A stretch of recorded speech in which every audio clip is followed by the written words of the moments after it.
La Bible a un trésor pour vous. Comment devenir un enfant de Dieu?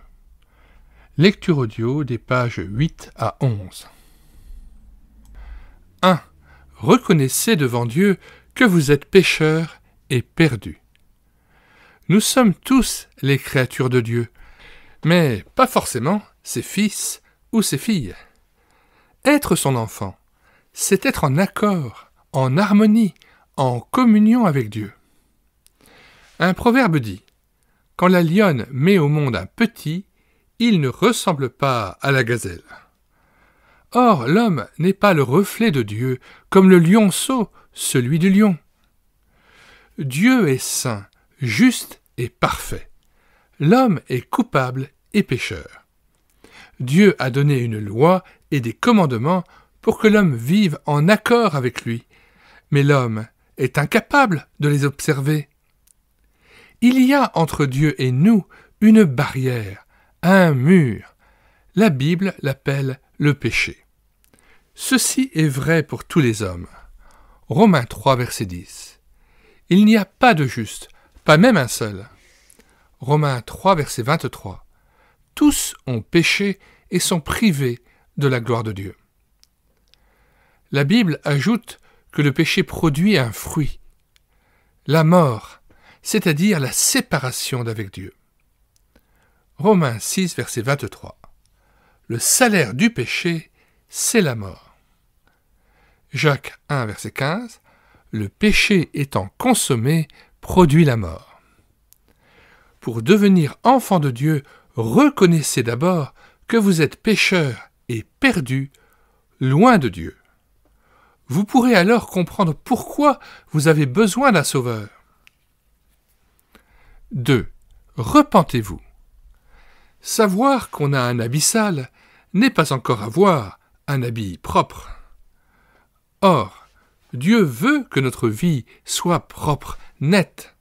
Pour cela, la Bible nous appelle à la repentance. La repentance n'est pas le remords, c'est-à-dire le simple regret d'avoir commis une faute. Se repentir signifie dans la Bible changer, se détourner. Quand Jésus dit aux premiers hommes qu'il rencontre « Repentez-vous », il les appelle à faire demi-tour, à tourner le dos au péché et à entrer dans une vie nouvelle. La vie de Dieu nous est donnée quand nous décidons de rompre non seulement avec tel ou tel péché, mais avec le mal lui-même, qui est attaché à nous comme les lianes aux arbres. À la croix, Jésus a vaincu le mal. C'est donc lui qui peut nous libérer. Se repentir, c'est reconnaître son péché et laisser Jésus nous en délivrer. Proverbe 28, verset 13. Celui qui cache ses transgressions ne prospère point, mais celui qui les avoue et les délaisse obtient miséricorde. 1 Jean 1, 9. Si nous confessons nos péchés, il est fidèle et juste pour nous les pardonner et pour nous purifier de toute iniquité. Psaume 32, verset 5. Je t'ai fait connaître mon péché, je n'ai pas caché mon iniquité. J'ai dit, j'avouerai mes transgressions à l'Éternel, et tu as effacé la peine de mon péché. Quand on veut remplir une calebasse d'eau fraîche, il faut d'abord la vider et la nettoyer. Avant de devenir un enfant de Dieu, il faut d'abord vider votre vie de tout ce qu'elle contient d'impur. C'est pourquoi faites à Jésus-Christ l'aveu de toutes vos fautes. Nommez-les par leur nom. Si cela peut vous aider, faites cette confession en la présence de l'évangéliste, du pasteur ou de quelque autre chrétien d'expérience. Chaque fois que ce sera possible et nécessaire, ne manquez pas de réparer les torts que vous avez pu faire aux autres. Par exemple, restituer une chose volée, avouer un mensonge, s'humilier pour une parole blessante. 3. Croyez en Jésus-Christ, le seul Sauveur, mort pour vous. Quand vous vous êtes repenti, croyez que Dieu vous a pardonné. Quand un ami s'approche de vous et vous dit, tout joyeux, qu'il vient d'avoir un fils, attendez-vous, pour le croire, de voir le visage et d'entendre les cris du bébé? Non, vous vous réjouissez immédiatement aussi parce que vous croyez la parole de votre ami. Ainsi, la foi n'est pas de sentir quelque chose d'extraordinaire, c'est simplement prendre au sérieux ce que Dieu nous dit. Or, Dieu nous promet que tout homme qui se repent reçoit le pardon. Ce pardon est possible à cause de Jésus, qui a subi le châtiment que nous méritions. À la croix, Jésus est mort à notre place. Il a souffert pour nous, il nous a pardonnés. Ésaïe 53, verset 5. Il a été blessé pour nos péchés, brisé pour nos iniquités. Le châtiment qui nous donne la paix est tombé sur lui. C'est par ses meurtrissures que nous sommes guéris. Jean 5, verset 24. En vérité, je vous le dis, celui qui écoute ma parole et croit à celui qui m'a envoyé a la vie éternelle et ne vient point en jugement, mais il est passé de la mort à la vie. Acte 10, verset 43. Tous les prophètes rendent de lui le témoignage que quiconque croit en lui reçoit par son nom, c'est-à-dire par sa personne même, par la personne de Christ elle-même, le pardon des péchés. À cause de ce que Jésus-Christ a fait pour nous, le mur qui nous séparait de Dieu est renversé. Le pardon nous est donné. Il n'y a pas besoin que nous fassions des efforts et des prières, que nous observions des rites et des cérémonies. Jésus nous donne gratuitement le pardon et la paix. Croyez cela, c'est-à-dire tenez-le pour vrai. Prenez au sérieux ces vérités que la Bible vous révèle. Que votre esprit s'y soumette. Avoir la foi, c'est accepter ces vérités dans son cœur, c'est donc recevoir Jésus-Christ comme Sauveur et Seigneur. Désormais, qu'il règne, qu'il commande en vous. 4. Vivez une vie nouvelle. Le pardon reçu par la foi nous réconcilie avec Dieu. Mais le Seigneur veut nous rendre encore victorieux du péché. Jésus-Christ, 3 jours après sa mort, est ressuscité. Il nous montre ainsi qu'il est plus fort que la mort. Ressuscité et vivant, il vient habiter en nous par le Saint-Esprit, lequel veut faire de notre vie une maison agréable où la justice et la paix habitent. Étant né à une vie nouvelle, il faut maintenant vivre aussi d'une vie nouvelle.